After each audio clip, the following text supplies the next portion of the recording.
I tell him that I have feelings for him? I think he has feelings for me too, but I don't really see him, making a move for whatever reason. He's not making a move. Maybe he's one of those shy guys and he is afraid to come and approach you, or maybe he is so busy with school or work and he thinks he doesn't really have time for a relationship, but in your mind you think none of that should really matter and you want to get the ball rolling. You want to tell him that you have feelings and you want to try to see where this friendship can go. Even if the guy's not shy, even if he's not so busy with life, the culture today is telling us as women, just go get what you want.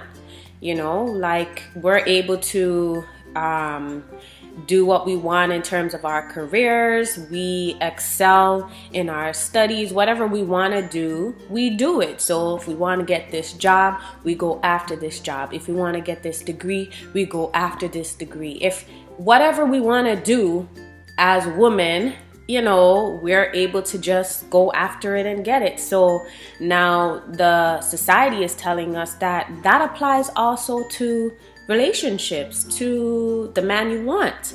If there's a man that you want as a woman, go after him, go get him, and don't let anything come in your way. So should you tell him? Yeah, tell him. We see this in the TV shows, in movies, in songs. It's just a part of our culture now for women to go after the man. But even outside of just what the culture tells us to do, how are we wired as women? Is it something that we should be doing as women in going after the man that we want, in initiating that romantic process? How did God design us? Did God design us in a way where to do that would be in our best interest? And the answer to me is a clear no.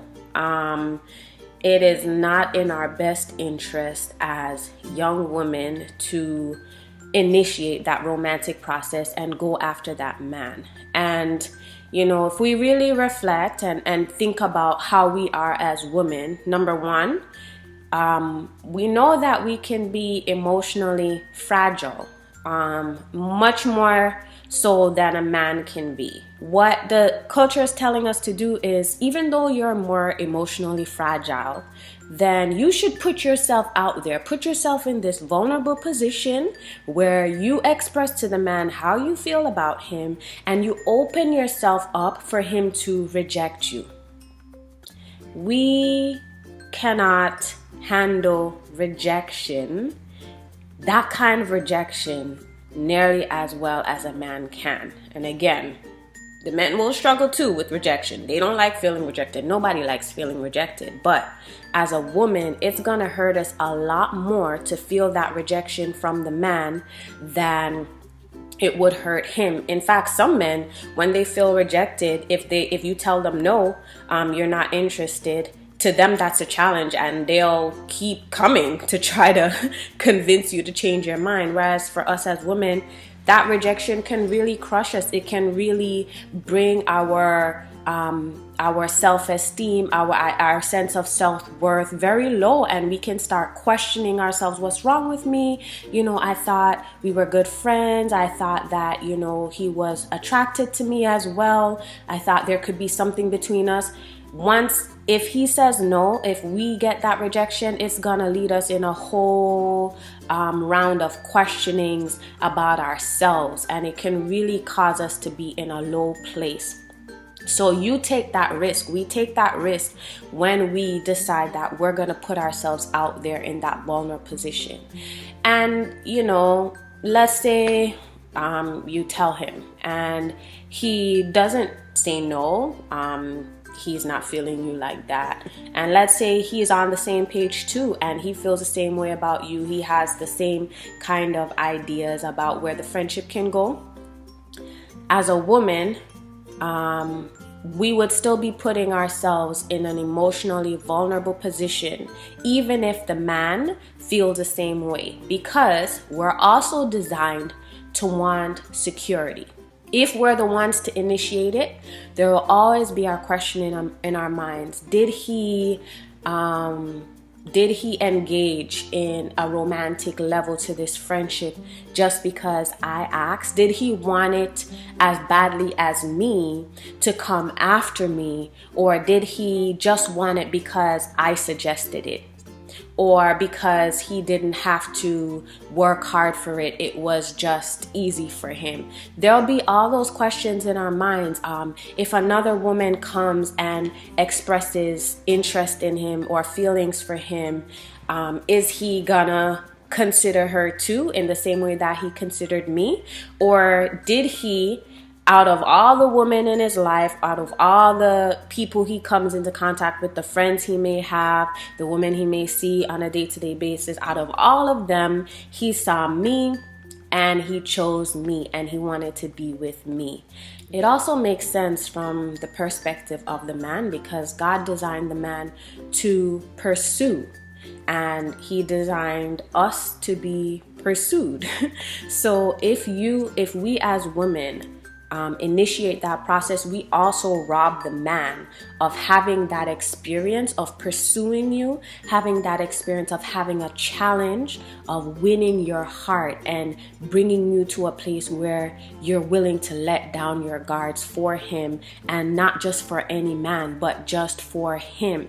Even when we think about it physiologically, it's very interesting how the sperm fertilizes the egg. It's a picture of God's design. In that process, it's the male counterpart that seeks out the female counterpart. The sperm seek out the egg. The egg does not seek out the sperm, and it's not easy for the sperm to get to the egg. So I think as women, when we go and initiate that romantic process with a man, we are going against the very nature of things. And whenever we go against the nature of God's designs, we always set ourselves up for heartache, for disappointment, for hurt, for a whole range of problems that are going to come about. And, the Bible, I think, also illustrates this picture. There are passages that talk about the love that a husband should have for a wife as being paralleled to the love that Christ has for the church. And we know that it was Christ who came to seek and save us. We didn't go out searching for Christ. He came to seek and save that which was lost. Therefore, if we're going by that biblical picture that we have, then it is the man who should be seeking out the woman and pursuing the woman. There's another passage that says we love him because he first loved us. We didn't love him first. We didn't go ask him to save us. No, he loved us first. And because he loved us first, we love him in return. I think as women, we have to really guard our hearts. We really have to protect ourselves from some of the emotional hurt that we can avoid if we simply just wait and let the man who God has for you find you and pursue you and seek to win your heart.